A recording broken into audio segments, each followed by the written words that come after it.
Keep real estate equity liquid, safe, and earning predictable rates of return. In this episode, I'm going to address the question, what should I do with proceeds from sale of real estate? And you will be surprised with what I'm going to teach you.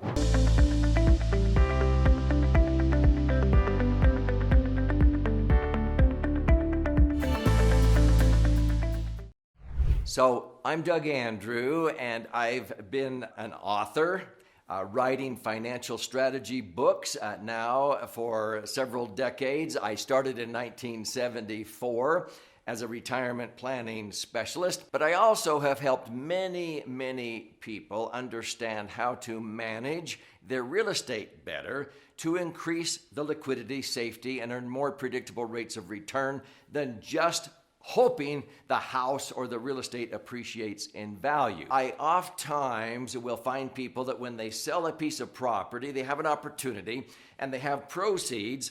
Sometimes they want to take that money and put it all into a huge down payment into the next property, which sounds reasonable. I would never do that. In fact, I have never taken one dime of equity I got out of selling a real estate property or a house and put it into the next property, okay? You don't have to do that if you're trying to avoid tax. A lot of people have these misconceptions about real estate equity. If you are tired of maybe being a landlord and you're saying, where could I earn a good rate of return equal to or greater than owning the real estate property, but I don't want to be a landlord fixing toilets, evicting tenants, taking out the trash anymore? Get ready, because I'm going to share with you how you can avoid inheriting a new headache by always doing 1031 exchanges into a new property, and now you just have another headache. Don't jump from the frying pan into the fire. So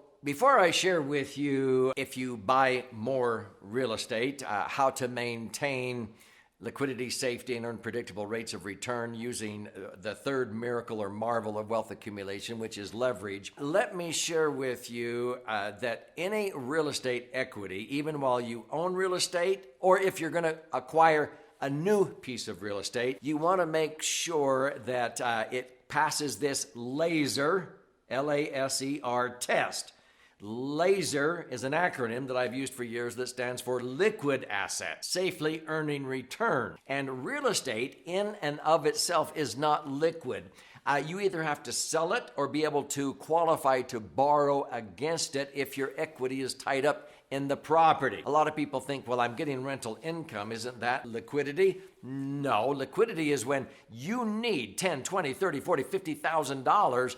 You either have to sell the piece of property or you have to borrow against it, and you can't borrow unless you can prove there's a need why you should have that money and you have the ability to repay. So when we talk about keeping your real estate equity liquid or passing what I call the LASER test, I'm going to share with you how to have your real estate equity always accessible without having to sell the property or borrow.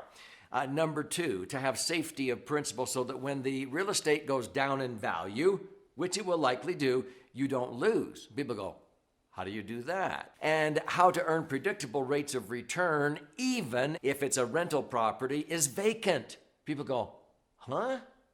How can I have a rate of return when nobody's renting it? Oh, I'll show you how. Because you want to protect yourself and have liquidity, safety, and earn predictable rates of return. And then how to have tax-free income, because rental income is not tax-free. You can offset it with depreciation, with interest on the mortgage and so forth, but it's not totally tax-free. So get ready to learn some opportunities that maybe you didn't know existed before. So let me explain how to buy more real estate, but do it the smart way the next go around. Before doing so, if you're enjoying this or what you're learning is something that you know somebody ought to hear, be sure and recommend they watch this episode. Subscribe to this channel. I post an in-depth answer to a financial question almost on a daily basis. Click the little notification bell because you'll be notified every time I post a new educational video. And towards the end, I'll give you a little sneak preview right now of a free gift that you can claim at the end of this episode. When I talk about real estate investing, real estate in my mind is a moderate risk investment, and I compare it to the metaphor of the story of the three little pigs. If you recall, one of the little pigs built a house made out of sticks, and so I equate that to real estate. It's moderate risk, but the big bad wolf, what's that? Recessions, pandemics, terrorist attacks can cause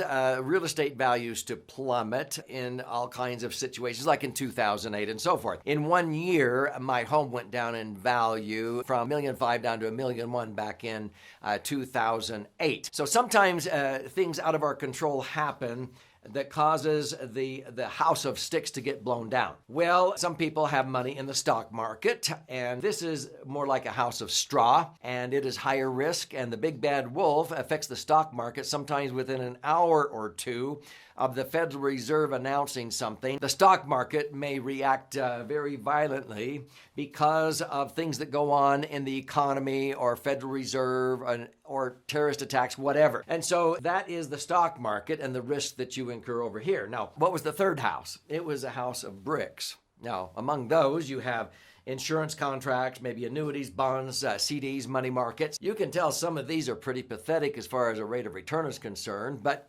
because it's a bank that is insured by FDIC and the government has the ability to print money or raise taxes, people feel like, well, that's safe. Yeah, hard for the big bad wolf, the terrorist attacks and so forth, to blow down the house of bricks. But maybe you're not earning a rate of return equal to or greater than inflation. So I choose to put my serious cash into insurance contracts because they have safety ratings that are sometimes 6 notches higher than the banks and credit unions that pay lower rates. And a lot of people don't understand that. Insurance contracts are where I have earned between 6 to 10% net cash-on-cash rates of return tax-free for more than 4.5 decades. This is where I keep my serious cash. So my message right now is, when I own real estate, I may buy a piece of real estate, but I will leverage it, and I own it, I control it with very little or none of my money tied up or at risk in the real estate. I keep my real estate equity over here, safely tucked in the house of bricks, so that when the big bad wolf blows down the values of real estate, I don't lose. When my real estate goes down in value, I don't lose because my equity is not trapped in the property. It's over here. And I'm actually earning rates of return here that are usually double or more than the net cost of the mortgage here. Did you hear that? In other words, if I borrow money at 6% interest for a piece of property and it's tax deductible in my tax bracket, 33 1/3% tax bracket, it doesn't cost me 6, it costs me a net of 4. So every million I borrow at 4% is $40,000 a year, but the million that I actually kept over here, instead of putting in and paying this off here, physically paying it off, because anytime I want, I can make a phone call and pay off the mortgage. This is earning 8% or more over here. So I'm making $80,000 every year, and that's not even compounding it. And the net cost is $40,000. How much more is 80 than 40? It's 100% more. I make 100% rates of return, and I keep my real estate equity liquid and safe over here, and I'm also able to more or less double dip. Is this making sense? So there are basically 4 things you can do with money. You can spend it, lend it, own with it, or give it away. Now, I sort of double dip. I own and loan on the same assets, especially when it relates to real estate. When you have money deposited in a bank or a credit union or an insurance institution, it's in a lended position. Okay? You are loaning them your money, so to speak, and they are paying you interest. Are they just a benevolent institution? They put your money in a vault? No. What are they doing with your money that you lend them? They are turning around and loaning it back at higher interest rates or investing it, and they're earning a higher rate than they're paying you. How does money work? The last several years, we've had a low interest environment, And so many banks, credit unions, they pay a measly 1% interest to borrow your money. It's called OPM, other people's money. So every million that we deposit into a bank or a credit union that we loan them and they pay 1%, they only have to pay $10,000 a year in interest. So where do those banks put that money? Do you know that they will invest 30 to 40% of their tier 1 assets? What's a tier 1 asset? Money that they have to have on hand, liquid and safe in the case of a run on the bank, an emergency. They put it into insurance companies, into BOLI, B-O-L-I, bank-owned life insurance. And that's where they borrow our money at 1% and they turn around and earn 4 or 5% at the insurance company that's ranked 6 notches higher in safety than they are. A lot of banks are only rated triple B. Most of the insurance companies where I put my money are rated triple A, which is actually 6 notches higher in safety. So a bank, a credit union, increases the safety and the rate of return up to 4 or 5. How much more is 5 than 1? Don't say 4. It's 500% more. It's 5 times. On $1 million, they're making 50 grand a year, tax-free. They're only paying you $10,000. You could bypass the middleman, increase the safety, and earn 5 times the rate of return by putting money into an insurance company yourself into what I call a laser fund. And so I own and loan on the same assets. When we're talking about what to do with the proceeds from real estate, if you want to buy real estate, I would pay the least amount down. In fact, I've never paid a down payment for any piece of real estate that I've acquired. I've satisfied down payments, but not with my money. I keep my money. Every time I sell a piece of real estate, I keep the money liquid and safe in an insurance contract, and there I'm earning tax-free compounding rates of return that have been averaging 6 to 10%. Let's say it's 8%. Okay, compounding tax-free. That is net, by the way. Most mortgages, I'm borrowing money at 3.5% right now. That's a net cost of around 2%. But even if I borrowed money on real estate at 6%, tax deductible is only a net cost of 4 in a 33% bracket. So if I'm paying 4% on every $1 million of mortgages on real estate that I own, that's 40 grand a year to service the mortgage. But I'm making $80,000, double that, 100% more than that, on the money that I could pay off the real estate, but I choose not to. So I'm owning and loaning on the same asset. I'm earning 100% rates of return or greater. Do you know that many times I'm earning 10% and I'm only paying a net of 2% when I borrow money at 3, tax deductible? Hello? This is how money works. And so by using safe, positive leverage, if you want to own real estate, I would recommend you keep the equity separated.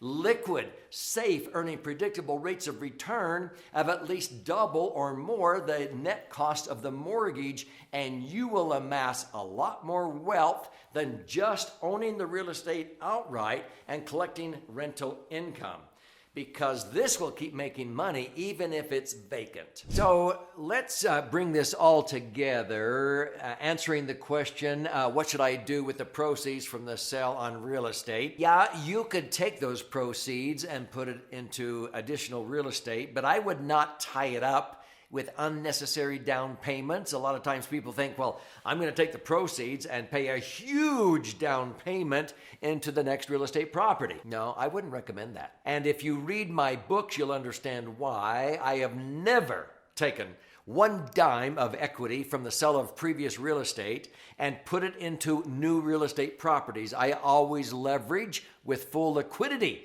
If you put it into the property, you give up liquidity.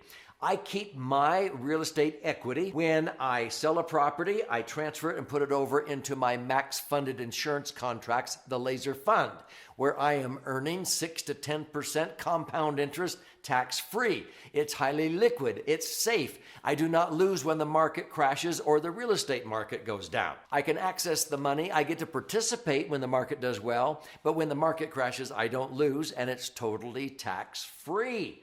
Folks, this is sometimes the greatest epiphany people get. When you take those real estate proceeds and you keep them in something that passes the liquidity, safety, rate of return test with flying colors, then if you choose to buy real estate, you can leverage with full liquidity.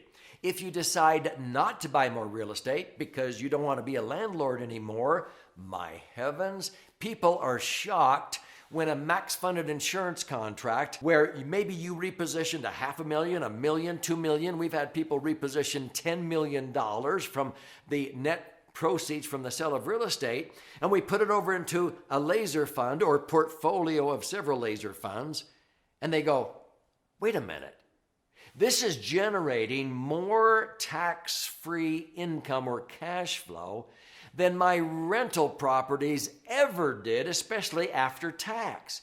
Where have you been? I said, well, I've been here all along.